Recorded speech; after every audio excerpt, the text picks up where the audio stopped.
ဥတေဇာနဲ့၎င်းရဲ့တားဖြစ်သူဥပြည့်ဖြိုးတေဇာတို့ဘောအော့ဒရိုက်တာအဖြစ်တာဝန်ယူထားတဲ့ True Trading Company Limited အပါအဝင်ကုမ္ပဏီ18ခုကိုအမည်မဲစာရင်း blacklist ထည့်သွင်းခြင်းနဲ့မြန်မာပြည်ဝင်ထွက်ခွင့်တားဆီးခြင်းတို့မှပယ်ဖျက်လိုက်ကြောင်းမြန်မာနိုင်ငံတော်ဗဟိုဘဏ် CBM က April 28 ရက်မှာကြေညာချက်ထုတ်ပြန်ပါတယ်ပို့ကုန်တင်ပို့ခဲ့ပြီးနောက်ပို့ကုန်ရောင်းငွေပြန်လည်ဝင်ရောက်ခြင်းမရှိတဲ့ကုမ္ပဏီတွေက2020ပြည့်နှစ်အတွင်းအမေရိကန်ဒေါ်လာ9သိန်းနဲ့အထက်ရှိတဲ့ကုမ္ပဏီ28ခု2021ခုနှစ်အတွင်းအမေရိကန်ဒေါ်လာ9သိန်းနဲ့အထက်ရှိတဲ့ကုမ္ပဏီ55ခုရှိခဲ့ပါတယ်ဒါအပြင်2016ခုနှစ်မှ2020ပြည့်နှစ်အတွင်းပို့ကုန်တင်ပို့ပြီးနောက်ပို့ကုန်ရောင်းငွေပြန်လည်ဝင်ရောက်ခြင်းမရှိတဲ့ကုမ္ပဏီ198ခုနဲ့2021ခုနှစ်ဇန်နဝါရီလ1ရက်မှ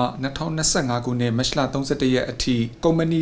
289ခုတို့ကိုအမည်မဲစာရင်းထည့်သွင်းနိုင်ရေးအတွက်မြန်မာနိုင်ငံတော်ဗဟိုဘဏ်ရဲ့ညှိနှိုင်းချက်အရပြည်ထရေးဝန်ကြီးဌာနနဲ့လူဝင်မှုကြီးကြပ်ရေးနဲ့ပြည်သူ့အင်အားဝန်ကြီးဌာနတို့မှအမည်မဲစာရင်းထည့်သွင်းခြင်းနဲ့မြန်မာပြည်ဝင်ထွက်ခွင့်တားဆီးခြင်းတို့ကိုဆောင်ရွက်ခဲ့တယ်လို့သိရပါတယ်အဆိုပါအမည်မဲစာရင်းထည့်သွင်းခြင်းနဲ့မြန်မာပြည်ဝင်ထွက်ခွင့်တားဆီးခြင်းခံရတဲ့ကုမ္ပဏီတွေကကုမ္ပဏီ29ခုဟာပို့ကုန်ရောင်းငွေတွေအပြည့်အဝပြန်လည်ဝင်ရောက်ပြီးဖြစ်လို့ကုမ္ပဏီတွေနဲ့ဒရိုက်တာအဖွဲ့ဝင်တွေအပေါ်အမည်မဲစာရင်းထည့်သွင်းခြင်းနဲ့မြန်မာပြည်ဝင်ထွက်ခွင့်တားဆီးခြင်းတို့မှပိတ်ဖျက်ကြောင်း2025ခုနှစ်ဒီဇင်ဘာလ30ရက်မှာကြေညာခဲ့ပါတယ်အခုအခါဥဒေစာပိုင်း True Trading အပါအဝင်ကုမ္ပဏီ18ခုကပို့ကုန်ရောင်းငွေတွေအပြည့်အဝပြန်လည်ဝင်ရောက်ပြီးဖြစ်တာကြောင့်ကုမ္ပဏီ18ခုနဲ့၎င်းတို့ရဲ့ဒရိုက်တာအဖွဲ့ဝင်တွေအပေါ်အမည်မဲစာရင်းထည့်သွင်းခြင်းနဲ့မြန်မာပြည်ဝင်ထွက်ခွင့်တားဆီးခြင်းတို့မှပယ်ဖျက်လိုက်တာလို့သိရှိရကြောင်းပါခင်ဗျာ